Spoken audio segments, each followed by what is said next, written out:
how can someone get into real estate realistically if they can't, afford to pay $3,000 a month for a mortgage? Right. Well, sometimes I work with a lot of first-time buyers, and what it seems to be a common strategy amongst a lot of them is, instead of having, maybe when I first started 10, 12 years ago, people were buying the home and they had their list of wants and needs. I think that's slowly being top 3, top 4. What could you really look for in a home? And instead of looking as an end game, it's more of a stepping stone. I can afford this house.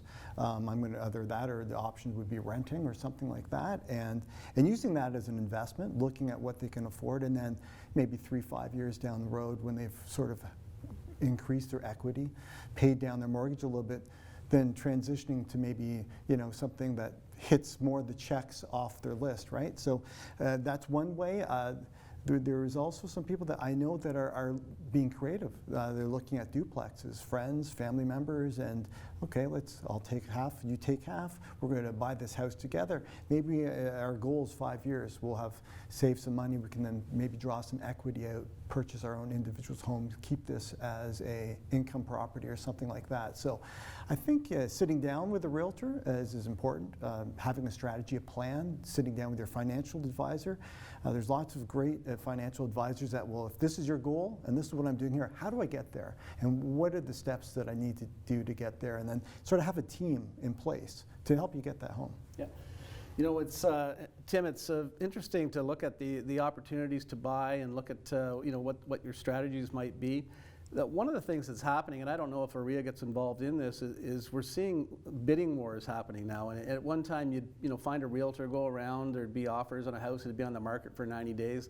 Now people are lining up. There's some techniques I've read about where someone will say, I'll pay $5,000 more than anybody else, which kind of is a challenge. And I know there might be some ethical opinions on that. But does AREA get involved in that type of how the process works? And do you have any thoughts on how this market can better deal with this type of thing that really is quite, I don't know the proper word for it, but it really is something that's really disappointing for a lot of people that want to own a house?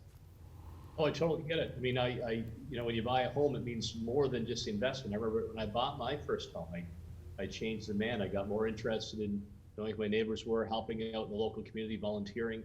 Totally get it. And I've been a frustrated buyer too. When you make an offer on a house, you put everything behind it, and you're dreaming about where the kid's going to be, and the crib and the playground in the backyard, and you don't get it.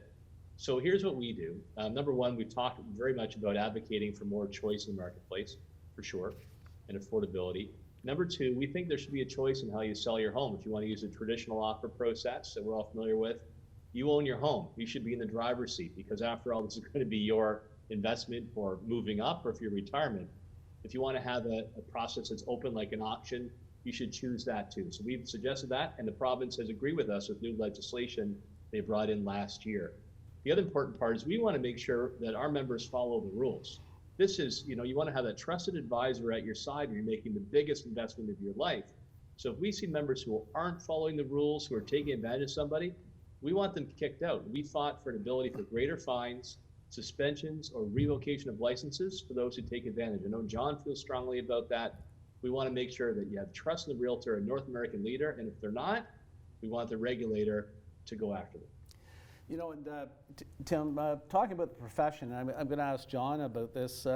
Over the years, and I look back in Peterborough, I mean, we recently, John Bowes was, I think, in the business for 70 years, just recently passed away. He started Bowes and Cox back in that many years ago, and was a fixture in bringing RE/MAX to town. But what you've seen is many realtors get into it. And I wonder, and I think a lot of people wonder, people get into this business, some are in for the long term, some kind of come in and go out. Can realtors make a living? I mean, are you always looking for people? I guess in this market maybe, but how many realtors do you need for how many houses we are going to have to sell in Ontario or in the Peterborough region? Well, that's a good question. Our membership's grown since I first started. When I first started in the business, I think our local membership was about 420 members, and now it's just over 700. Some of these members, most of them are local. We do have some dual members. We do have a license to sell real estate all over the province. That's where we're kind of licensed. Of course, it's our responsibility to really only sell where we know. So to answer your question, how many realtors can make it? I would say with greater technology, right now our local board has joined, we call it ITSO, which is the Information Technology System of Ontario. That's an amalgamation of 20 boards sharing an MLS data system. So we have information at our fingertips on 21 other boards, associations. And if you happen to have family in another area, or some people maybe vacation, have a cottage or something like that, then if you're trading in that area, maybe your area of where you can trade is opened up as well. We always need new people, just like any business. You always want fresh ideas, fresh blood, the ways to adapt to just move forward to better serve our clients. Really, at the end, making this a transaction that's one of the most important transactions of their life, smooth, hassle-free, a joy. So when they get that home, they're like excited and not, oh, I got this home.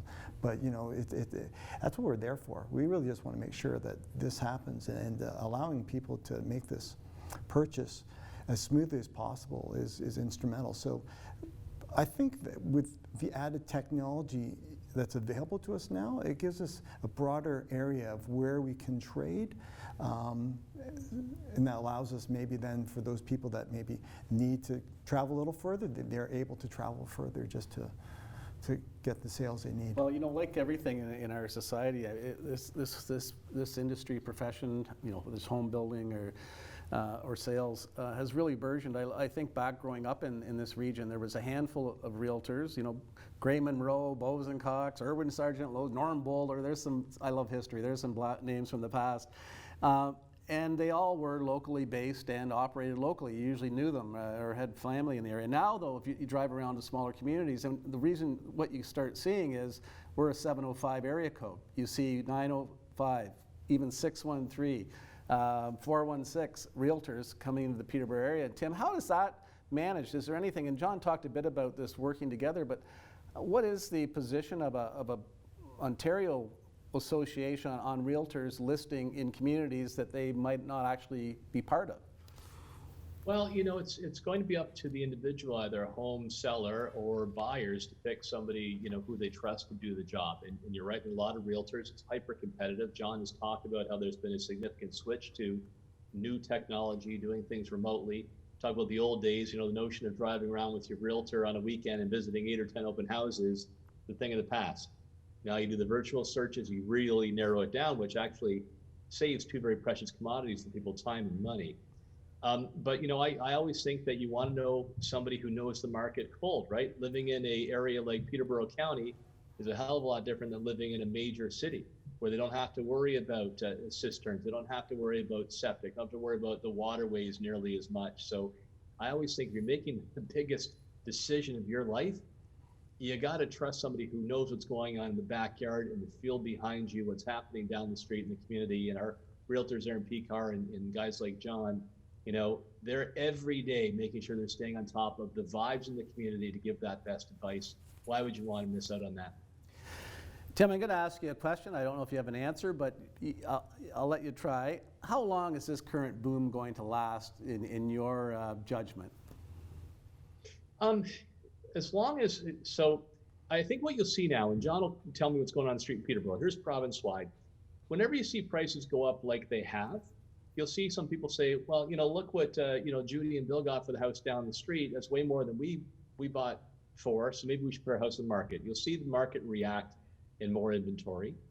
I think you'll see as well in the marketplace that as people become more COVID comfortable, or as a vaccine spread out, having somebody come through the home as a potential buyer, I think will be more people will put their homes in the market when they become more comfortable. And there's usually an increase in inventory in the spring as well. So that's why I always say to politicians, don't do a knee-jerk reaction and try to blow everything up based on 1 month. Look at what the trend is. So I think you'll see a moderation. However, still an upward trajectory, just at a slow rate. And here's why. Mortgage rates, as you said, Jay, remain quite low. Millennials are the biggest generation in Canada's history that are now old enough to start having families. They're getting promotions at work, so they're looking to get in a home or a move-up home. And their parents have a lot of wealth built up, and they may love their son and daughter to death, and they're proud of them, they got the degree and a good job, and saying, it's time to move out, and we're willing to help you get a place of your own. So all those factors, I think, will continue to drive demand. There's not enough supply. So home ownership is a great investment, but it's not going to get any cheaper, I think, for some time to come. Well,